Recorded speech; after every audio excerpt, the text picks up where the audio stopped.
అవకతవకలు నీట్ పరీక్షల్లో జరిగిన అక్రమాలను చర్యలు తీసుకోవాలి. కేంద్ర మంత్రి ధర్మేంద్ర ప్రధాన్ మంత్రివర్గం నుంచి బర్తరఫ్ చేయాలి అని ఢిల్లీ వీధుల్లో వేలాది మంది విద్యార్థులు కదం దొక్కిరు.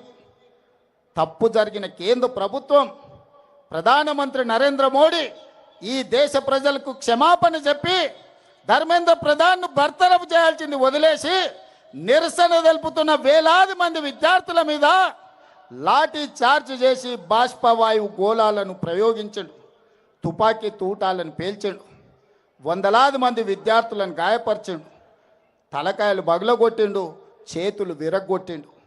నేను ఇవాళ తెలంగాణ సమాజాన్ని యువకులను నేను అడుగుతున్నా, విద్యార్థుల జీవితాలతో చెలగాట మాడిన ఈ సంస్థల్ని వైఫల్యం చెందిన కేంద్ర మంత్రిని వదిలేద్దామా?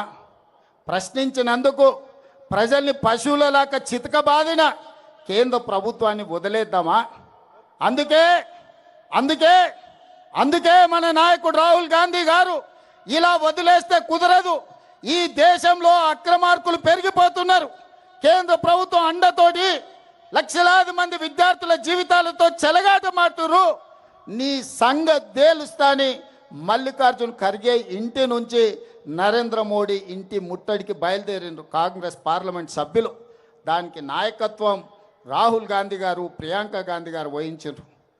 దౌర్జన్యం చేయలే, రాళ్ళు విసరలే, నరేంద్ర మోడీ ఇంటి మీద ఎలాంటి దాడులకు పాల్పడలే. శాంతియుతంగా మహాత్మా గాంధీ వారసులుగా ఈ దేశానికి ప్రాణాలు ఇచ్చిన మహాత్మా గాంధీ స్ఫూర్తిగా, ఈ దేశం కోసం అమరులైన ఇందిరాగాంధీ స్ఫూర్తిగా, ఈ దేశం కోసం చివరి రక్తపట్టు దారబోసిన రాజీవ్ గాంధీ స్ఫూర్తిగా ప్రశాంతంగా మోడీ ఇంటి ముందు రోడ్డు మీద కూర్చొని నిరసన తెలుపుతున్న రాహుల్ గాంధీ గారిని, ప్రియాంక గాంధీ గారిని పోలీసులను పెట్టి కొట్టించి రక్తం చిందేలా గాయపరిచి రోడ్డు మీద బరబరా ఈడ్చుకుంటూ పోయినరు. మరి యువకులారా, మన అందరం చూసుకుంటూ కూర్చుందామా?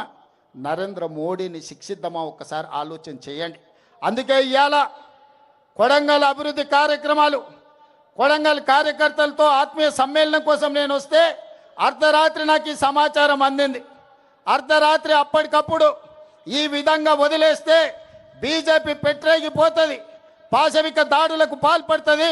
ఖచ్చితంగా కొడంగల్ చౌరస్తా అంబేద్కర్ సాక్షిగా నరేంద్ర మోడీ గుండెలు అదిరేలా నినదించాలని ఇవాళ మిట్ట మధ్యాహ్నం ఎర్రటెండల మనం వేలాదిగా ఇక్కడ మనం జమైనం. అందుకే ఈరోజు జంతర్ మంతర్లో నిరసన తెలుపుతున్న విద్యార్థులకు అండగా కొడంగల్ నుంచి మనం గలం వినిపిస్తున్నాం. రాహుల్ గాంధీ, ప్రియాంక గాంధీ గారి మీద జరిగిన దాడిని ఈరోజు మనం తీవ్రంగా ఖండిస్తున్నాం. అందుకే मित्रुलारा, आज मैं एक बात साफ साफ कहना चाहता हूं, नरेंद्र मोदी जी, धर्मेंद्र प्रधान जी, हम पहली बार लाठी चार्ज नहीं देख रहे, गोली बारूद नहीं देख रहे. हम लोग कांग्रेस पार्टी 100 साल से गरीब जनता के लिए, इस देश युवता के लिए हम लड़ाई लड़ रहे. अंग्रेजों से हम लड़ाई किए, अंग्रेजों को हराए. आप कितना है? भारतीय जनता पार्टी का मतलब ब्रिटिश जनता पार्टी, सबको पता है.